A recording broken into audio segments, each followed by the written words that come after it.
it's a different live stream for me, because rather than just going straight through Facebook, I'm going to do it on the Zoom, and hopefully this will be working, and you can hear me okay and all is good.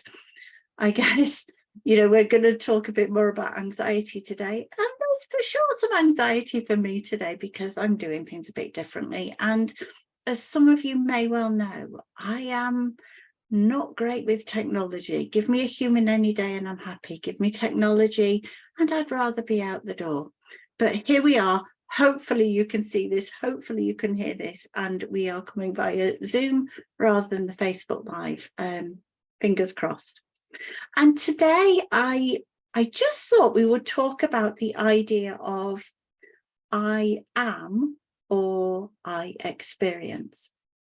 And this is pertinent to most things actually, but we're talking about anxiety, and it might seem like just language and just me being pedantic, and it might be a little bit, but actually I think it's really important. I think the idea of saying I am anxious, or I am depressed, or I am whatever it might be, is very different from saying I experience anxiety, I experience depression, I experience an eating disorder or disordered eating.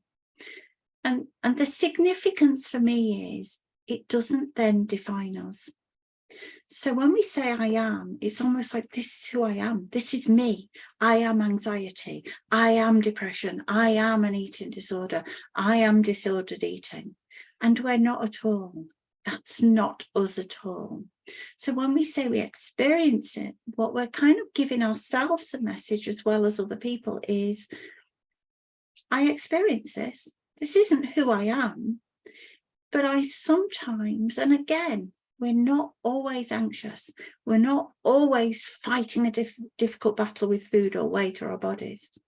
So it's not accurate that we are anxious. It's accurate that we sometimes experience anxiety. It might also be accurate that a lot of the time we experience anxiety.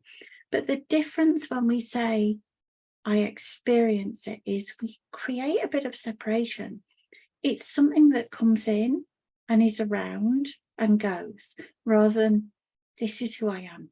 This is how I am. And there's almost like that knitting together of us and our experience. And actually, when we start to bring some separation, we start to see, I experience anxiety, and I experience excitement, and I experience calm, and I experience joy. So the language we use may not feel that significant as we're saying it, but actually, when we're telling people about ourselves, we're also telling ourselves about ourselves. And when we give ourselves that difference, when we don't make ourselves that thing, when we don't allow it to define us, it starts to feel a bit further away from us.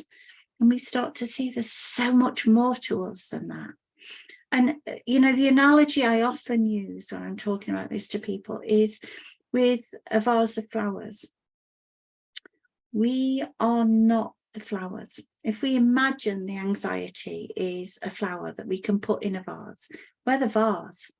We're not the flowers. So we can change the flowers. We can put weeds in. We can put the most beautiful flowers. We can put one flower in. We can put loads of flowers in. But actually, us as the vase, we don't change. There's a constancy there.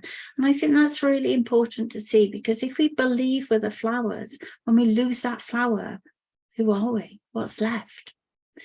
So when we start to see that we're not that flower, there is a solid kind of permanency to who we are, not how we are.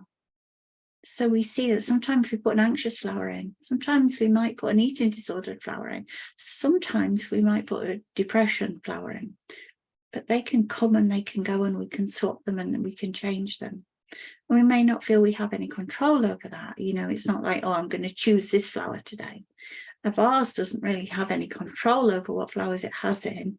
It just is the vase, and it doesn't change no matter what goes into it.